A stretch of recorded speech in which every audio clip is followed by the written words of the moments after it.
रामलला क्यों हैं रानी की रसोई में विराजमान? चलिए आज जानते हैं ओरछा मंदिर के इतिहास के बारे में।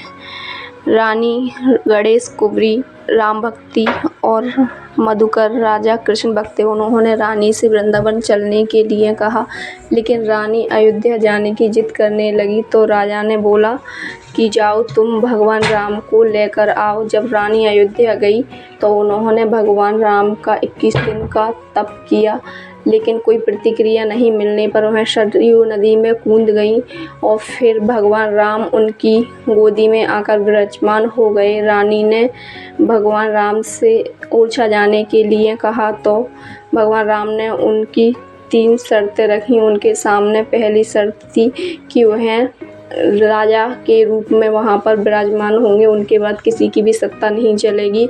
और दूसरी शर्त यह थी कि वह बालक के रूप में पुष्प नक्षत्र में पैदल जाएंगे। और तीसरी शर्त यहाँ थी कि अगर वहाँ एक बार बैठ जाएंगे उस जगह से हटेंगे नहीं। रानी ने तीनों शर्तें मान ली और जब राजा को यह पता चला तो उन्होंने भगवान राम के लिए एक सुंदर मंदिर बनवाया।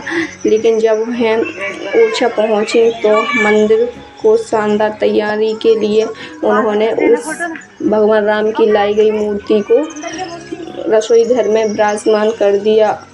उनके रसोई घर में विराजमान के बाद मंदिर पूरी तैयारी होने के बाद जब उन्होंने भगवान से बोला कि चलो मंदिर में, लेकिन भगवान ने वहां जाने से मना कर दिया, क्योंकि उन्होंने पहले ही बोल दिया था कि वहां एक जगह विराजमान हो जाएंगे तो उस जगह से हटेंगे नहीं।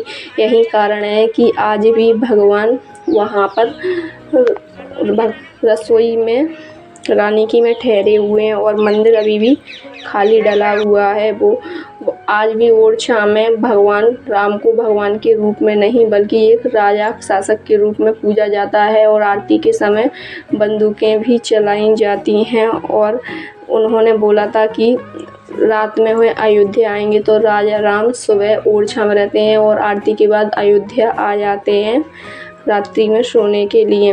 यही है ओरछा मंदिर के इतिहास के बारे में। भगवान राम भारत का मात्र एक शहर है ओरछा, जहाँ पर राजा के रूप में पूजे जाते हैं, बाल रूप में विराजमान हैं ओरछा में भगवान राम। ओरछा में आज भी उनका ही शासन चलता है। ओरछा में कोई भी शुभ कार्य होने पर सबसे पहले राम राजा को निमंत्रण दिया जाता है, उसके बाद ही कोई अन्य कार्य होता है। यहाँ पर कोई भी राष्ट्रपति या कोई भी आने पर सब एक समान हो जाते हैं।